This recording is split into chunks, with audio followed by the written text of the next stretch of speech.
Super কাপের semifinal কিন্তু একই দিনে খেলতে চাইছে না অস্কার, ফিরল সাউল নন্দরা। তো নমস্কার বন্ধুরা, welcome to ST unique sports.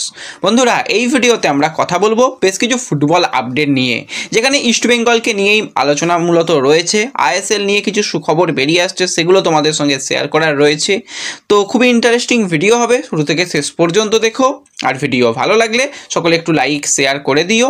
আর যারা চ্যানেলে প্রথমবারের জন্য এসেছো, মনে করে চ্যানেলটাকে সাবস্ক্রাইব করে নিও, তাহলে প্রিয় দলের খেলার সমস্ত আপডেট তোমরা এখানে পেয়ে যাবে। তো চলো আর দেরি না করে ভিডিও শুরু করা যাক। তো ইস্টবেঙ্গলের সিনিয়র ফুটবল দল এখন সুপার কাপের সেমিফাইনাল ম্যাচ খেলবে, কিন্তু যেই ম্যাচের দিকে আমার অন্তত স্পেশালি নজর রয়েছে ইস্টবেঙ্গলের মহিলা দল। কারণ ইস্টবেঙ্গলের মহিলা দল আর মাত্র কয়েকটা দিন বাদেই কিন্তু সবথেকে গুরুত্বপূর্ণ তিনটি ম্যাচ খেলতে চলেছে, যেখানে কিন্তু বাম খাতুনের মতন দল রয়েছে, নাসাবের মতন দল রয়েছে, ওয়ানের মতন দল রয়েছে। তাদের বিরুদ্ধে কিন্তু ইস্টবেঙ্গলকে খেলতে হবে। এবং ইস্টবেঙ্গল কিন্তু এই যে এএফসির ম্যাচ শুরু করছে, এএফসি ওমেন্স লিগের ম্যাচ শুরু করছে, সেটা কিন্তু 17ই নভেম্বর থেকে বাম খাতুনের মুখোমুখি হবে। বিকেল 5টা থেকে খেলা হবে। এবার খেলা ঠিক কোথায় দেখা যাবে এখনও অফিসিয়ালি জানা যায়নি।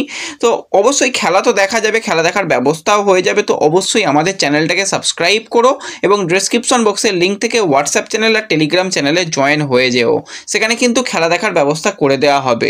এবং ইস্টবেঙ্গলের মহিলা দল আরও অনেক বেশি শক্তিশালী হয়েছে, কারণ তাদের বিদেশি প্লেয়াররা যথেষ্ট ভালো ছন্দে ছিল। বেশ কিছু নতুন সাইনিংয়ের খবরও তোমাদের জানিয়েছিলাম।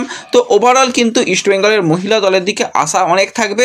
অন্তত গ্রুপ থেকে ভালো রকমভাবে পরবর্তী রাউন্ডে যাওয়ার একটা পসিবিলিটি তো রয়েছে, এবং পরবর্তী গ্রুপে যাওয়ার একটা খুব হাই পসিবিলিটি রয়েছে ইস্টবেঙ্গলের জন্য। অবশ্যই ম্যাচ জিততে হবে, এবং ইস্টবেঙ্গলের ওমেন্স টিম যেরকম পারফরমেন্স করেছে আমরা আশা করতে পারি ইস্টবেঙ্গল হয়তো পরের রাউন্ডে যাবে। হ্যাঁ, কঠিন ম্যাচ হবে, বামখাতুন ম্যাচ খুব কঠিন ম্যাচ। প্রথম ম্যাচই রয়েছে ওয়াং, তারাও কিন্তু কঠিন ম্যাচ, এবং নাসাবের বিরুদ্ধেও ইস্টবেঙ্গলকে খেলতে হবে। তো ওভারঅল কঠিন চ্যালেঞ্জ হলেও ইস্টবেঙ্গল ভালো কিছু করতে পারবে, এটুকু আমরা আশা করতে পারি। এবং জোর কদমে কিন্তু ইস্টবেঙ্গল অনুশীলন চালাচ্ছে। খুব সম্ভবত কিন্তু আজ অথবা আগামীকাল তারা কিন্তু রওনা দিতে চলেছে এই ম্যাচগুলো খেলার জন্য। তো এর সাথে সাথে আমরা যদি এবার কথা বলি একটুখানি জাতীয় দল নিয়ে, তো জাতীয় দল বাংলাদেশের বিরুদ্ধে খেলবে, সেই নিয়ে মোটামুটি ম্যাচ প্রিভিউ একটা তোমাদের দিয়ে দিয়েছি। যারা এখনও দেখোনি এন্ড স্ক্রিনে দিয়ে দেবো, ভিডিওটা দেখে নিও। সেখানে টোটাল কিন্তু আমরা প্ল্যানিং নিয়ে আলোচনা করেছি। তো এই বাংলাদেশের বিরুদ্ধে খেলতে নামার আগেই ইন্ডিয়া টিম একটা প্রস্তুতি ম্যাচ খেললো। এবার প্রস্তুতি ম্যাচে কি হলো সেটা তো নিয়ে খুব একটা মাথা ব্যথা করার মতন কিছু নেই, কারণ প্রস্তুতি ম্যাচে যদি ইন্ডিয়া 10 গোলেও জেতে বা 20 গোলেও জেতে, আর যদি মেন ম্যাচগুলোতে গিয়ে জিততে নাই পারে, তাহলে তো প্রস্তুতি ম্যাচের কোনো গুরুত্ব থাকে না। যাই হোক, ভুটানের বিরুদ্ধে প্রস্তুতি ম্যাচ ছিল, সেখানে 6-1 ব্যবধানে ইন্ডিয়া জিতেছে। এবং সেখানে সবথেকে ভালো পারফরমেন্স যদি বলো, নাওরে মহেশ সিংয়ের নাকি পারফরমেন্স দুর্দান্ত ছিল, সে যথেষ্ট ভালো খেলেছে। জয় গুপ্তাকেও কিছু সময় গেম টাইম দেওয়া হয়েছিল শোনা গেছে, সেও ভালো খেলেছে। রায়ান উইলিয়ামস থেকে শুরু করে সবাই টুকটাক মোটামুটি খেলেছে, ভালো খেলেছে, এবং ভালো খেলেছে বলেই 6-1 গোলে জিতেছে। কিন্তু আবারও বলছি, প্রস্তুতি ম্যাচে অনেক কিছু বাধা বিপত্তি থাকে, যে এরকম হাই চ্যালেঞ্জ করা যাবে না কোনো রকমভাবে, যাতে প্লেয়ারদের ইনজুরি না লাগে, প্লেয়ারদের ঘুরিয়ে ফিরিয়ে খেলানো, তো সেগুলো থাকে। তো ঠিক আছে, প্রস্তুতি ম্যাচ একটা খেলা হয়েছে, বাংলাদেশের বিরুদ্ধে খেলতে হবে, সেই ম্যাচের দিকে খালিদকে অবশ্যই নজর দিতে হবে, এবং তার বেস্ট প্লেয়িং 11টা আশা করছি এই ম্যাচের জন্য নামাতে পারবে। তো এবার যদি ইস্টবেঙ্গলের আমরা সিনিয়র ফুটবল দলের কথা বলি, তো অস্কার ব্রুসনকে ছাড়াই কিন্তু ইস্টবেঙ্গলের সিনিয়র ফুটবল দল প্র্যাকটিস করছিল। অস্কারের আজকে কলকাতায় এসে দলের সঙ্গে প্র্যাকটিস জয়েন করার কথা রয়েছে, যদি সব কিছু ঠিকঠাক থাকে। তো অস্কারও এসে যাচ্ছে, এবং সুপার কাপের সেমিফাইনালের কিন্তু জোর কদমে প্রস্তুতি এবার কিন্তু হবে, সেটুকু বোঝা যাচ্ছে। এই মুহূর্তে মিগুয়েল রাশিদরা দুর্দান্ত ছন্দে রয়েছে, প্র্যাকটিসে ভালো ভালো খবরই পাওয়া যাচ্ছে। তাও আবারও বলছি, প্র্যাকটিসের খবরের থেকে মেন টিম কীরকম খেলছে সেই দিকে নজর দেওয়াটা সবথেকে গুরুত্বপূর্ণ। এবং এর মধ্যেই একটা সুখবর এটাই যে নন্দকুমার স্টার একটু গোড়ালিতে ইনজুরি থাকলেও সেও কিন্তু প্রস্তুতি পর্বে যোগদান করেছে, হালকা ট্রেনিং, হালকা রিকভারির মধ্যে রয়েছে। তো ওভারঅল কিন্তু নন্দ খুব তাড়াতাড়ি নিজেকে ফিট করে নেওয়ার চেষ্টা করছে।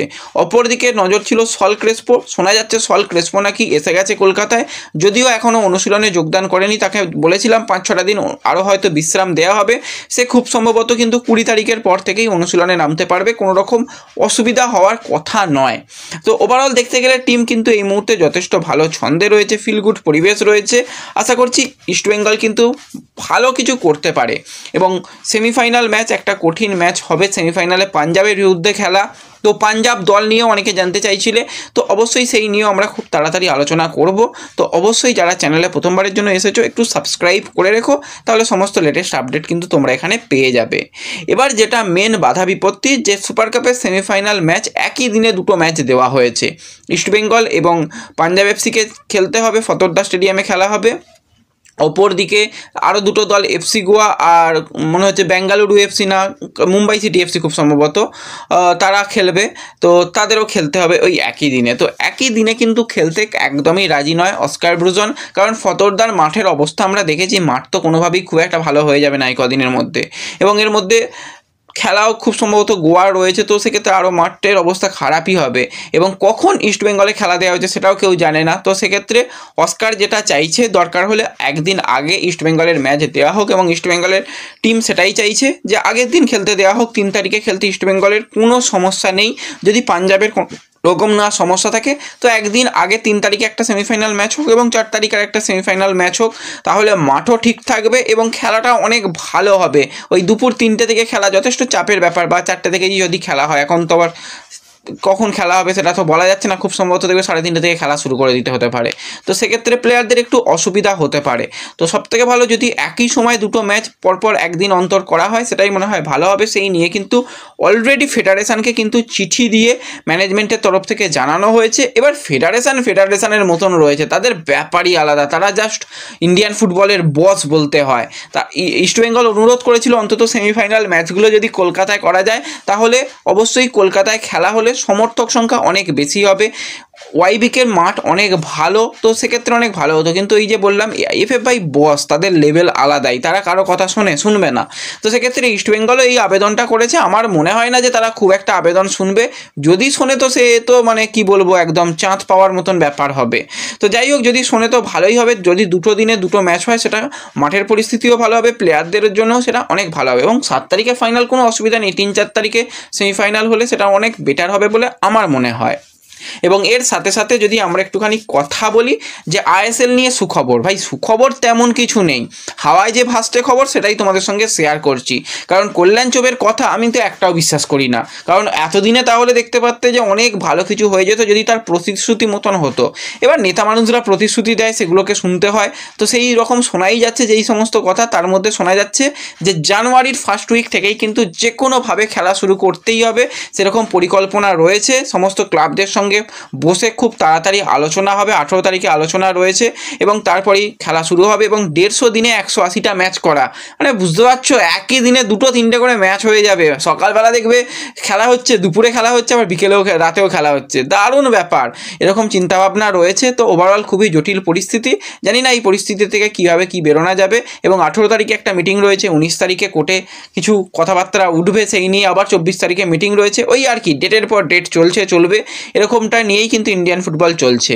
যাই হোক, এর মাঝখানে এতগুলো আপডেট তোমাদের সঙ্গে শেয়ার করলাম, কেমন লাগলো আমাকে কমেন্টে জানিও। ভিডিও ভালো লাগলে লাইক শেয়ার করে দিও, চ্যানেলে প্রথমবারের জন্য এলে সাবস্ক্রাইব করে নিও। দেখা হবে পরবর্তী ভিডিওতে, ধন্যবাদ।